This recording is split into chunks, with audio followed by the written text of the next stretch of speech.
Stitchless TV, we are going to make a really easy sundress inspired by Tommy Hilfiger.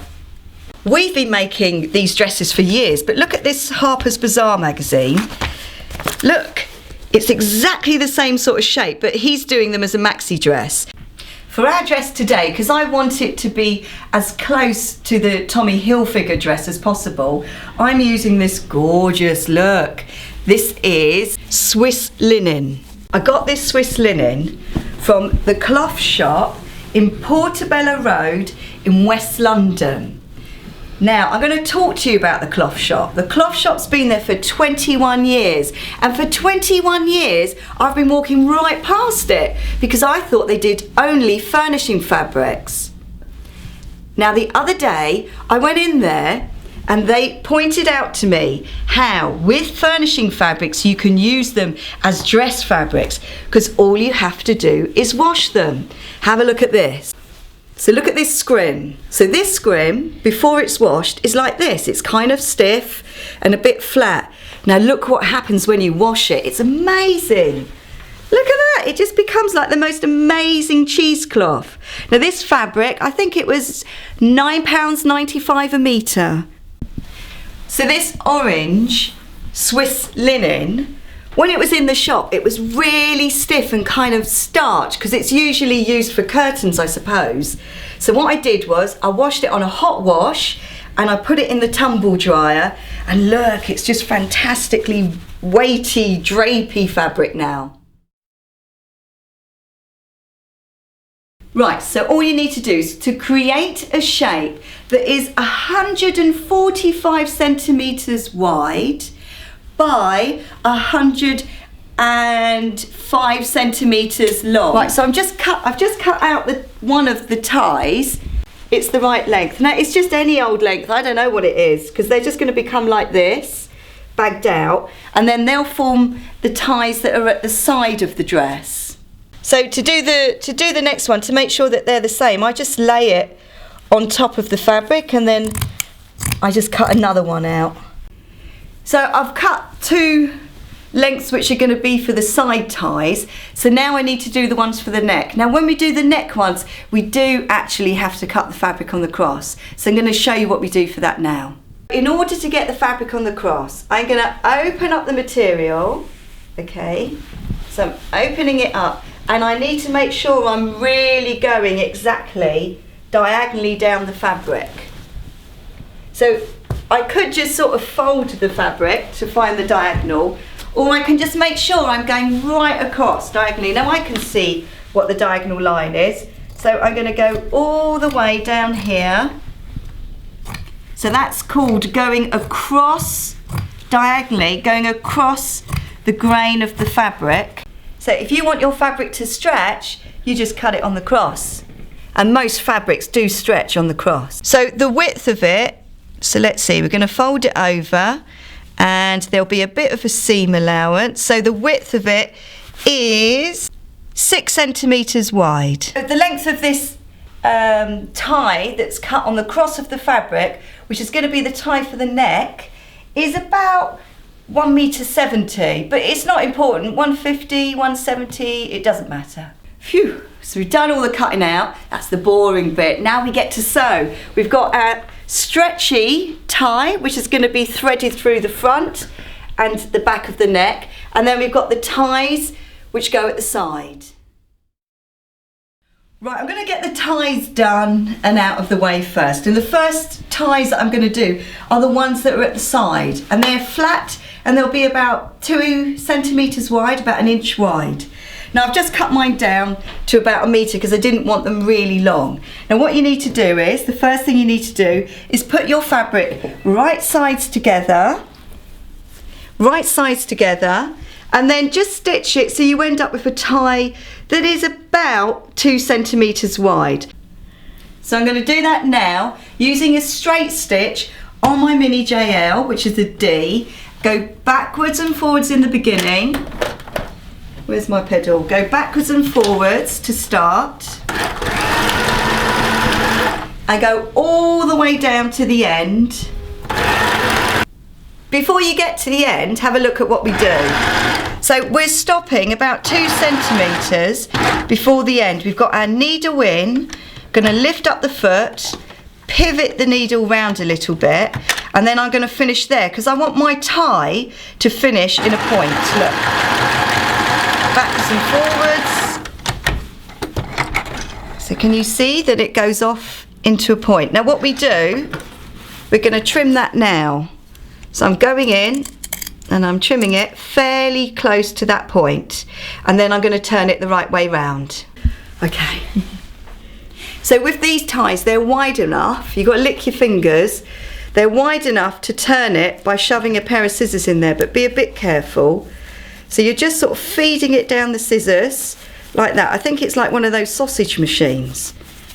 So you just keep feeding it and feeding it, licking your fingers, pulling, licking your fingers, until you can pull it out. And then if your scissors aren't long enough like mine, you're going to have to run off and find something a bit longer. I've emptied the contents of my utensil drawer out to try and find something that will make it turn out. But do you know what? Just use one of these. I actually don't know what it's called. What's it called? Skewer. No, it's a long thing with a hook on the end. It's like a bobkin. I think it's called a bobkin. And what I'm going to do, I'm going to stick it inside my tube, and the hook will grab some of that material, hopefully. Let's see, has it got it? Yeah. And then I can pull very gently and carefully, and it will start to come out the other end, she says. And then when it starts to poke its head out, it's getting weird. When it starts to poke its head out, like that, you quickly grab hold of it before it escapes, and then you start licking your fingers and start feeding all this stuff around. Well, I've done it, so now I'm using my hook to pull out the ends, or I could have shoved something inside to get out the ends. So I get all those bits out so that they're all nicely pointy, and then you've just got to give that a press, and then do the same on the other side. So we finished our 2 side ties. Look how neat they look when they're pressed. And now we're going to deal with the necktie. So when we do the necktie, the tie that goes around the neck, we don't start at the end, little surprise, we start in the middle. And we're going to leave a little gap, or quite a big gap actually, to turn it through. So that's the middle, and I'm going to start about there, and I'm going to stitch about 1 centimetre away from the edge. And I do that using a straight stitch, which is D on the mini JL. So off we go, backwards and forwards, or forwards and backwards, and you're going to go all the way down, but as you sew you are going to stretch just a little bit. Now when you get to the end, have a look at what you do. You put the needle in, you pivot it, turn it around, and you're going off into a little point, and then going backwards and forwards. And then for this one, because you've got a smaller, it's very narrow, your tube that you're turning, we're actually going to go all the way down and trim it back about 2 mil away from the stitch line.